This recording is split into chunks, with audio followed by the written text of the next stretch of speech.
Assalamualaikum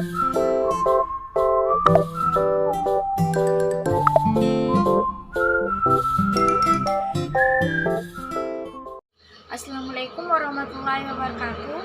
Perkenalkan, nama saya Nurul Nisa, NIM 09110580319008, Prodi Ilmu Pemerintahan semester 6.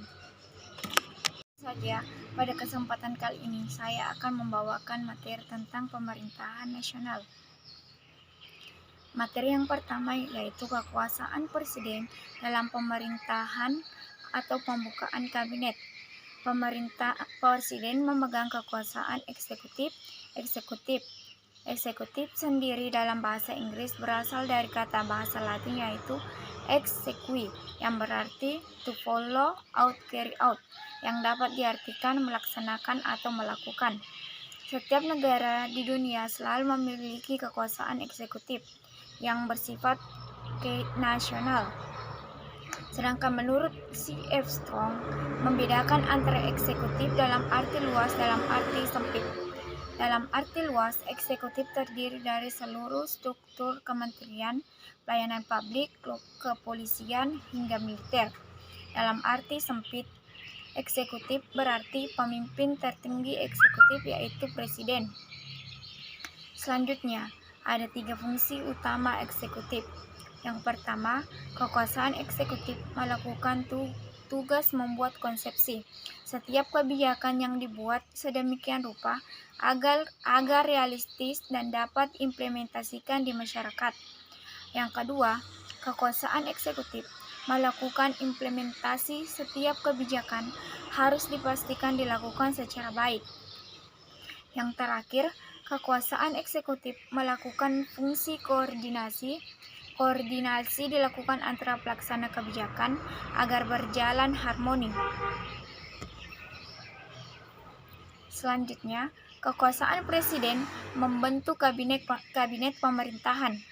Presiden hasil pemilu berkarakter zero sum, di mana pemenang pemilihan mendapatkan semua kekuasaan sehingga dapat langsung memulai pemerintahannya. Presiden juga bisa menentukan koalisi melalui kabinetnya.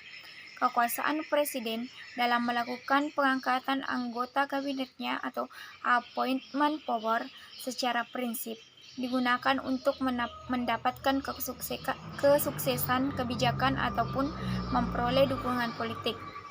Appointment power sendiri membuat presiden memiliki tawar yang tinggi yang dapat digunakan untuk membangun koalisi. Selanjutnya, Gallardo menyatakan bahwa kabinet reshuffle adalah sebuah strategi yang eksplisit dalam proses tawar-menawar. Kekuasaan Presiden Indonesia dalam pengangkatan dan pemberhentian presiden pada pasal 17 Undang-Undang 1945, presiden dibantu oleh menteri-menteri negara. Menteri-menteri itu diangkat dan diberhentikan oleh presiden. Setiap menteri membidangi urusan tertentu dalam pemerintahan. Pembentukan, pengubahan, dan pembubaran kementerian negara diatur dalam undang-undang. Selanjutnya, presiden sebagai pemegang kekuasaan pemerintahan menurut Undang-Undang Negara Republik Indonesia tahun 1945 dalam menjalankan tugasnya dibantu oleh menteri-menteri negara yang membidangi urusan tertentu di bidang pemerintahan. Kementerian mempunyai tugas menyelenggarakan urusan tertentu dalam pemerintahan untuk membantu presiden dalam menyelenggarakan pemerintahan negara. Selanjutnya,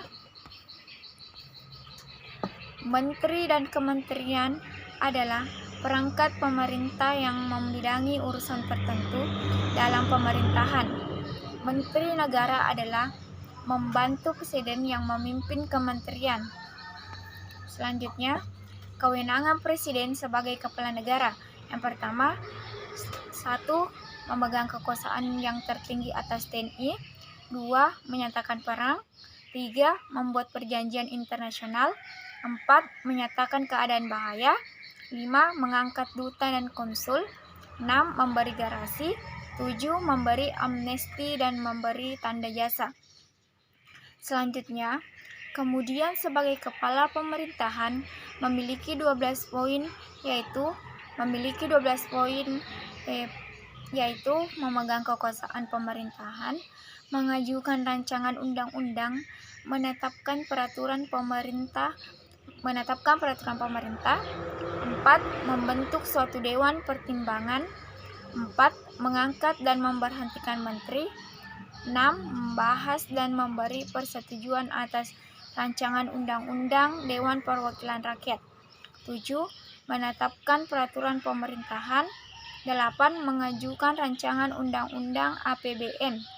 Selanjutnya, 9. Meresmikan keanggotaan BPK, 10. Menetapkan hakim agung, 11. Mengangkat dan memberhentikan anggota komisi yudisial, serta ke-12 mengajukan 3 orang nama hakim konstitusi.